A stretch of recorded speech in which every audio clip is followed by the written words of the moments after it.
Pronto, tá gravando. Hoje o nosso assunto sobre formigas cortadeiras é uma informação sobre como surge um formigueiro. De onde surge um formigueiro de formiga cortadeira? Qual a origem de um formigueiro?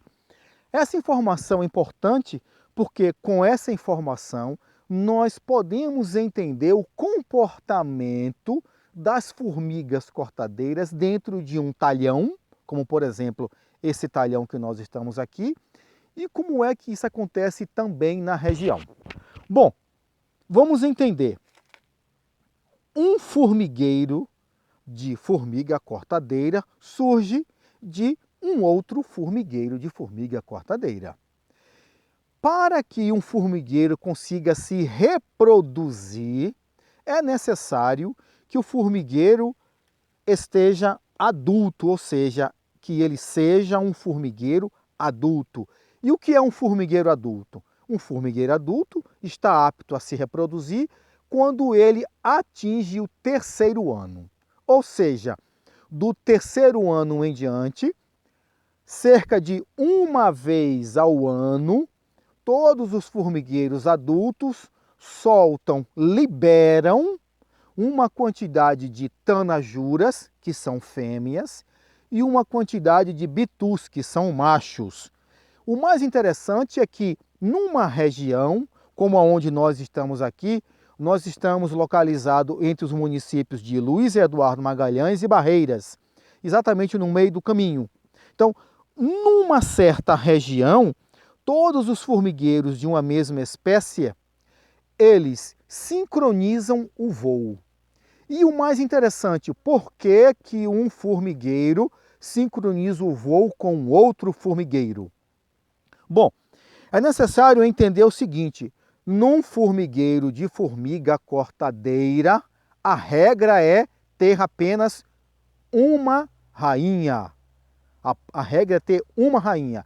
Raros são as espécies que têm mais de uma rainha, raras são as espécies. Então, a regra é ter uma rainha. Então, se num formigueiro só tem uma rainha, todos os demais membros do formigueiro são fêmeas, então nós temos rainha fêmea, cortadeira fêmea, jardineira fêmea e temos também os soldados, que embora não sejam os soldados, são também fêmeas. Ou seja, no formigueiro de formiga cortadeira só existe fêmeas.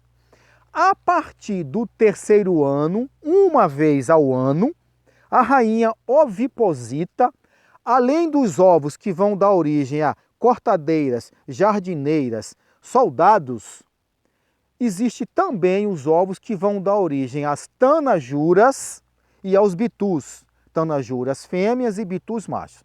É necessário entender e importante que essas duas novas castas são castas temporárias, tanajura e bitu, macho e fêmea, são castas temporárias. Elas são obrigadas a voar, elas têm que voar. Então, como todas são filhas de uma rainha, todo mundo de um formigueiro é irmão. Então, se durante uma revoada um formigueiro decidir fazer a revoada sozinho, ou seja, aqueles bitus que são os machos e as tanajuras que são as fêmeas, se elas decidirem voar sozinha para fazer a dispersão da espécie, iriam cruzar irmãos com irmãs.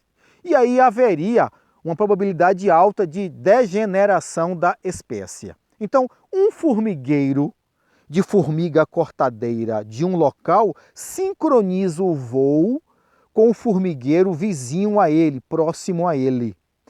Os motivos que levam ele a fazer isso é motivo de outra aula. Como é que eles sincronizam isso? Umidade, temperatura, velocidade do vento, luminosidade, também é assunto para outra aula. Mas quando todos os formigueiros de uma região sincronizam o voo, chamado voo nupcial, quando eles sincronizam esse voo todos no mesmo dia, na mesma hora, há uma alta probabilidade da fêmea de um formigueiro, ou seja, da tanajura de um formigueiro, copular com o macho de um outro formigueiro. E isso tem uma variabilidade genética interessante para a espécie. Bom, então vamos imaginar que nessa região aqui a revoada aconteceu no dia, vamos colocar 27 de outubro, supondo que a revoada aconteceu no dia 27 de outubro. A revoada acontece sempre após as primeiras chuvas, ou seja, um veranico que tem, após as primeiras chuvas, as tanajuras voam. Ao voar, lá no alto, a tanajura, que é a fêmea, encontra com o bitu, que é o macho. Ou o bitu, que é o macho, encontra com a tanajura, que é a fêmea. Nós não sabemos se existe algum feromônio sexual envolvido. Nós não sabemos se é a fêmea que atrai o macho, se o macho atrai a fêmea, como é que isso acontece. O que nós sabemos é que as núpcias, daí o nome voo nupcial, as núpcias, a cópula, acontece durante o voo. Quando a tanajura copula com um bitu, quando a fêmea copula com o macho e o macho copula com a fêmea, que é a tanajura, armazena numa parte do corpo dela chamada espermateca. Então, a tanajura tem um local chamado espermateca, ou seja, lugar de guardar esperma. Esse nome espermateca a gente pode associar com outros nomes. Espermateca, lugar de guardar esperma. Biblioteca, lugar de guardar livros, e assim sucessivamente. O que acontece é que, durante o voo, a fêmea precisa encher a espermateca, ok? Porque ela só tem essa única oportunidade de se fertilizar. Uma única chance de encher a espermateca. Se ela não conseguir encher a espermateca com o esperma dos machos nesse momento do voo, o próximo voo só irá acontecer no próximo ano e ela não viveria até lá para isso. Bom, o que é que acontece? Ao copular com a fêmea, o macho, a maioria, tem a genitália arrancada. Ou seja, o macho morre praticamente imediatamente após a cópula. Aqueles que não morrem durante a cópula ou não conseguirem copular também vão morrer do mesmo jeito. Então, essa cópula acontece durante o ar, lá no ar, em cima. Daí, voo nupcial. É diferente do cupim. Cupim tem voo de dispersão. Formigas têm voo nupcial. As núpcias acontecem no alto. Após ser fertilizada, a tanajura desce ao solo, vibra uma musculatura, rompe as asas, já que ela não vai voar mais, nunca na vida dela, ela rompe as asas e ela vai cavar um buraco que será a primeira panela que ela vai fazer. Ela vai cavar esse buraco tem uma profundidade média de 18 centímetros. Por que 18? É assunto para uma outra aula. Ela vai cavar esse buraco, tá bom? Ela escolhe locais também predeterminados, que a gente também vai explicar depois por quê. A tanajura desceu ao solo, vibrou a musculatura, perdeu as asas, começou a cavar um buraco. Quando atinge a profundidade, ela tampa e fica enclausurada. Vamos imaginar que o voo aconteceu no dia 27 de outubro de 2019. O mínimo que a tanajura consegue abrir, ou seja, ela vai dar origem às filhas dela embaixo no solo. Se ela conseguir vingar, aquela tanajura será a rainha do próximo formigueiro. Se ela não conseguir vingar, ela vai morrer. E o índice de mortalidade é muito alto. O índice de mortalidade é acima de 95%, ou seja, a cada 100 tanajuras que caem no solo, pouco mais de 4 ou 5 consegue dar origem a um novo formigueiro. Do ponto de vista evolutivo, isso é muito bom para a formiga, porque quanto maior a quantidade de indivíduos que morre, maior o grau de seleção. Então, para a gente até pode imaginar que morrer 95 é bom, mas nós, como controle, devemos imaginar que as 5 que sobreviveram são as melhores. Bom, a rainha que agora está embaixo, a tanajura, que agora vai ser a rainha, ela está cuidando da prole dela. Porém, é preciso também que tenha alimento para as filhas que essa rainha está gerando. E que alimento é esse? Formiga se alimenta de fungo. Então, na hora que essa tanajura, que deu origem a um formigueiro, na hora que ela foi fazer a revoada nupcial, ela foi no formigueiro dela, cortou um pedaço do fungo e ingeriu, guardou num lugar chamado cavidade infrabucal. Ela guardou esse fungo, copulou com os machos, encheu a espermateca, desceu ao solo, perdeu as asas, cavou uma panela, tampou essa panela e lá embaixo ela vai regurgitar essa muda, esse pequeno pedaço do fungo. Regurgitando isso aí, ela vai cuidar do fungo com as secreções dela. Juntamente com o zelo pelo fungo, ela também coloca ovos que vão dar origem às filhas dessa rainha, ao novo formigueiro.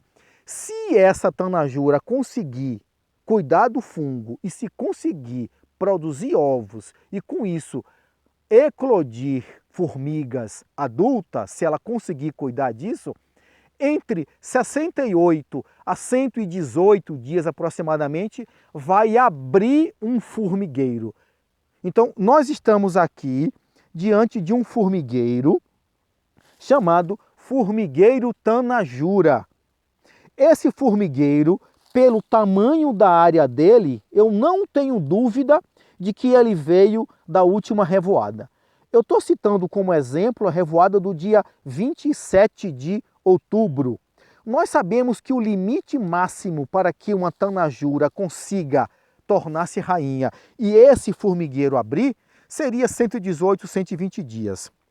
Bom, imaginemos então que a revoada aqui na região aconteceu no dia 27 de outubro, que é uma data que sempre acontece, final de outubro, começo de novembro. Vamos colocar 27 de outubro. Nós sabemos que o limite para que um formigueiro possa eclodir, aquela tanajura que transformou-se em rainha, que levou um pedaço da muda, um pedaço do fungo, que cultivou o fungo, que ovipositou, que cuidou das suas filhas, etc. Agora, essas filhas vão abrir para dar origem a um formigueiro. Então, nós estamos aqui diante de um formigueiro chamado formigueiro tanajura. Esse formigueiro, imaginando que ele foi do dia 27 de outubro e que 120 dias é o limite máximo para que ele abra, daí em diante não tem mais como abrir, nós temos 27 de outubro, 27 de novembro, 1 mês, 27 de dezembro, 2 meses, 27 de janeiro, 3 meses, 27 de fevereiro, 4 meses. Então, nós estamos exatamente no 4º mês. Então, eu não tenho dúvida de que esse formigueiro aqui foi proveniente da última revoada. Por quê? Porque o tamanho dele é pequeno. Como a revoada só acontece uma vez ao ano, se esse formigueiro não foi da revoada de outubro de 2019, ele só poderia ter sido originado da revoada de outubro de 2018. Aí ele teria 1 ano e 4 meses. E com 1 ano e 4 meses, ele já teria uma área de terra solta muito maior. Então, aqui eu consigo dizer, sem medo nenhum de errar, que esse formigueiro foi proveniente da revoada do mês de outubro, novembro, por aí. E o que é que isso tem de importante para a gente? Historicamente, nós só podemos fazer controle de formiga cortadeira em áreas de manutenção, de controle de formiga cortadeira, exatamente após o 4º mês da revoada. Imaginemos que eu tenha entrado nesse talhão aqui no mês de dezembro. Esse formigueiro não havia eclodido ainda em dezembro, então se eu viesse fazendo um controle aqui, eu não iria ver esse formigueiro, porque ele não existia ainda.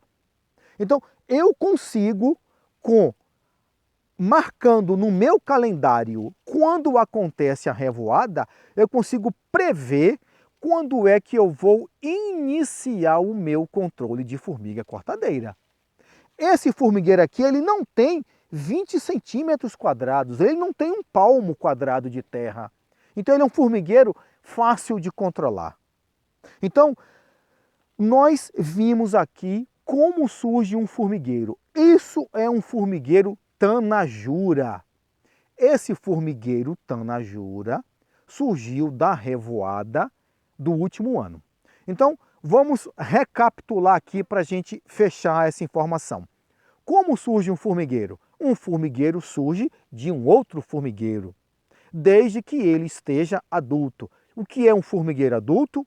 É aquele que está apto a se reproduzir. E um formigueiro está apto a reproduzir no 3º ano. Então, esse formigueiro aqui, que foi do dia 27 de outubro de 2019, um ano, 27 de outubro de 2020, 2 anos, 27 de outubro de 2021, 3 anos, 27 de outubro de 2022. Então, em final de 2022, esse formigueiro, se tudo correr bem, ele estará apto para jogar na atmosfera, jogar no ambiente, bitus, que são machos, e tanajuras, que são fêmeas. Então, lembrando, a tanajura, se conseguir vingar, será a rainha. Outro fato importante, todos os formigueiros de uma mesma espécie sincronizam o voo na mesma região. Para quê? Para que haja uma diversidade genética. Se um formigueiro resolver voar sozinho, todos de um formigueiro são irmãs. Essas irmãs não conseguem se reproduzir. A rainha, além dos ovos normal que ela coloca, que vão dar origem a soldados, cortadeiras, jardineiras, além desses ovos, a partir do 3º ano, ela também oviposita e vai dar origem a 2 novos indivíduos. Os machos, que são bitus, e as fêmeas, que são a tanajura. Essas 2 castas são chamadas castas aladas, castas temporárias. Então elas são obrigadas a voar. Se acontecer o voo sincronizado, a fêmea encontra com o macho, ou o macho encontra com a fêmea no ar, voo nupcial. As núpcias acontecem lá em cima, a fêmea é fertilizada, ela guarda o esperma do macho na espermateca. E aí, o mais interessante, durante toda a vida do formigueiro, a rainha estará viva. E a rainha estará viva e apta a produzir ovos somente com o esperma que ela armazenou no dia da revoada. Então, um formigueiro consegue viver 8 anos, 10 anos, 12 anos. Então, vocês imaginem uma rainha que mantém um formigueiro vivo por 12 anos, onde no pico de um formigueiro se consegue, em média, até 7 milhões de indivíduos, e todos esses indivíduos são trocados a cada 120 dias. Vocês imaginem a quantidade, a capacidade de reprodução que não tem uma tanajura. Que será a rainha?